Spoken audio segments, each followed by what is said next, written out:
Flirt ವಿಷಯದಲ್ಲಿ ಕಾರ್ತಿಕ್ಗೆ ಬೆಂಡೆತ್ತಿದ ನಮ್ರತಾ.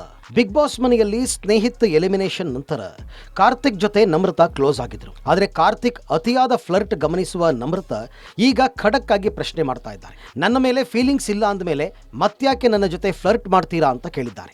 ನಿಮಗೆ ನನ್ನ ಫೀಲಿಂಗ್ಸ್ ಇಲ್ಲ, ನೀವು ನನ್ನ ಜೊತೆ ಫ್ಯೂಚರ್ ಕಟ್ಟಿಕೊಳ್ಳುವ ನಿರೀಕ್ಷೆಯಲ್ಲಿ ಇಲ್ಲ ಎಂದ ಮೇಲೆ ಮತ್ತ್ಯಾಕೆ ಫ್ಲರ್ಟ್ ಮಾಡ್ತೀರಾ ಅಂತ ನೇರವಾಗಿ ನಮ್ರತಾ ಕಾರ್ತಿಕ್ಗೆ ಕೇಳಿದ್ದಾರೆ. ನಿಮ್ಮದು ಯಾವ ರೀತಿಯ ವರ್ತನೆ, ಯು ಆರ್ ಎ ಪ್ಲೇಯರ್ ಅಂತ ನಮ್ರತಾ ಕುಟುಕಿದ್ದಾರೆ.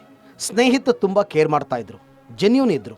ಅವರಿಗೆ ನನ್ನ ಜೊತೆ ಮದುವೆಯಾಗಬೇಕು ಎಂಬ ಆಲೋಚನೆ ಇದೆ. ಅದನ್ನು ಅವರು ನೇರವಾಗಿ ಎಕ್ಸ್ಪ್ರೆಸ್ ಮಾಡಿದ್ದಾರೆ. ಅವರು ನನ್ನ ಫ್ಲರ್ಟ್ ಮಾಡಿದಾಗ ಅವರಿಗೆ ನಿಜವಾಗ್ಲೂ ಫೀಲಿಂಗ್ಸ್ ಇತ್ತು, ಅದನ್ನು ನಾನು ಅರ್ಥ ಮಾಡ್ಕೊಂಡಿದ್ದೀನಿ. ಆದರೆ ನಿಮಗೆ ನನ್ನ ಮೇಲೆ ಫೀಲಿಂಗ್ಸ್ ಇಲ್ಲ ಅಂತ ಕಾರ್ತಿಕ್ಗೆ ನಮ್ರತಾ ಕ್ಲಾಸ್ ತೆಗೆದುಕೊಂಡಿದ್ದಾರೆ. ನಿಮಗೆ ಇದರಿಂದ ಎಫೆಕ್ಟ್ ಆಗ್ತಾ ಇದ್ರೆ ಹೇಳಿ, ನಾನು ನಿಲ್ಲಿಸ್ತೀನಿ ಎಂದ್ರು ಕಾರ್ತಿಕ್. ಒಬ್ಬರಿಗೆ ಎಫೆಕ್ಟ್ ಆಗಲ್ಲ ಅಂದ್ಕೊಂಡು ಯಾಕೆ ಫ್ಲರ್ಟ್ ಮಾಡ್ತೀರಾ ಅಂತ ನಮ್ರತಾ ಗುಡುಗಿದ್ದಾರೆ. ಬಳಿಕ ಕಾರ್ತಿಕ್ ಈ ವರ್ತನೆಯನ್ನ ನಿಲ್ಲಿಸ್ತೀನಿ ಅಂತ ನಮ್ರತಾಗೆ ಭರವಸೆಯನ್ನ ನೀಡಿದರು. ಸಂಗೀತಾ ಜೊತೆ ಕ್ಲೋಸ್ ಇದ್ದ ಕಾರ್ತಿಕ್ ಬ್ರೇಕಪ್ ಬಳಿಕ ನಮ್ರತಾ ಜೊತೆ ಲವ್ವಿ ಡವ್ವಿ ಶುರು ಮಾಡಿಕೊಂಡಿದ್ರು. ನಮ್ರತಾ ಸೊಂಟ ಗಿಲ್ಲೋದು ಹೀಗೆ ಕೆಲ ವರ್ತನೆ ಗಮನಿಸಿ ಕಾರ್ತಿಕ್ ಆಟಕ್ಕೆ ನಟಿ ಬ್ರೇಕ್ ಹಾಕಿದ್ದಾರೆ. Digital desk, public music.